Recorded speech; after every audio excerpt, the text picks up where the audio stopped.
শ্রীরামপুরের মেলাবাড়ি, যা স্থানীয়ভাবে ক্ষেত্রমোহন সায়ের মেলাবাড়ি নামেও পরিচিত, একটি ঐতিহাসিক এবং ঐতিহ্যবাহী স্থান। এটি শ্রীরামপুরের স্টেশনের কাছে ক্ষেত্রমোহন সায় স্ট্রিটে অবস্থিত। এই মেলাবাড়ি বহু পুরনো এবং এটার স্রষ্টা ছিলেন ক্ষেত্রমোহন শাহ নিজেই।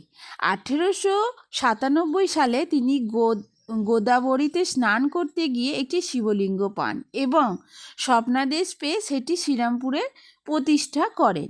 সেই বছর থেকেই এখানে মেলার সূচনা হয়। প্রায় 8 বিঘা জমি এবং একটি বিশাল পুকুর নিয়ে এই মেলাবাড়ির প্রাঙ্গণ গঠিত। এর ভিতরে রয়েছে পুরনো মন্দির এবং একটি সুদৃশ্য নাট মন্দির। এখানকার প্রধান আরাধ্য দেবতা হলেন শিব।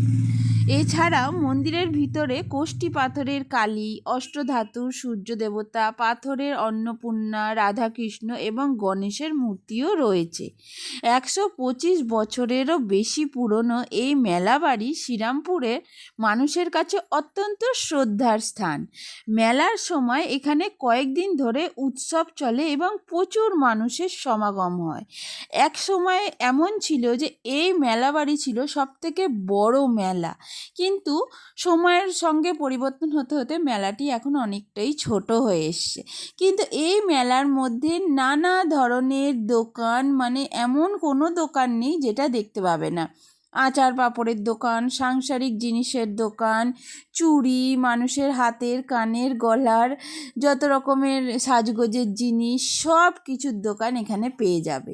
তবে এবারে গিয়ে একটা জিনিস আমার খুব ভালো লাগলো, যে এবারে অনেকটা মেলাটা বাড়ানোও হয়েছে আর অনেক দোকানও বসেছে। তো আমি আমার 2 বোনেরা মিলে চলে গেছিলাম মেলায়। আর এখানে কাপের দোকানে এত সুন্দর সুন্দর কাপ বিক্রি হচ্ছিল যে না কিনলেই নয়।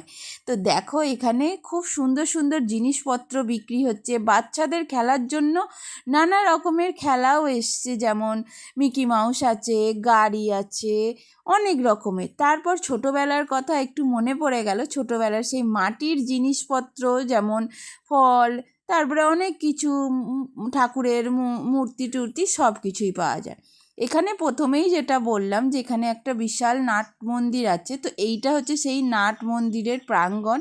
এখানে নানা দেবদেবীর মূর্তি নানা রকমভাবে রাখা আছে।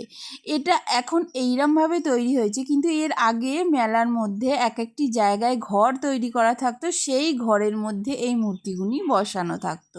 তা অনেকটা বছর পর দেখি খুব ভালো লাগলো। এটা হচ্ছে মায়ের মূর্তি, কোষ্ঠী পাথরে।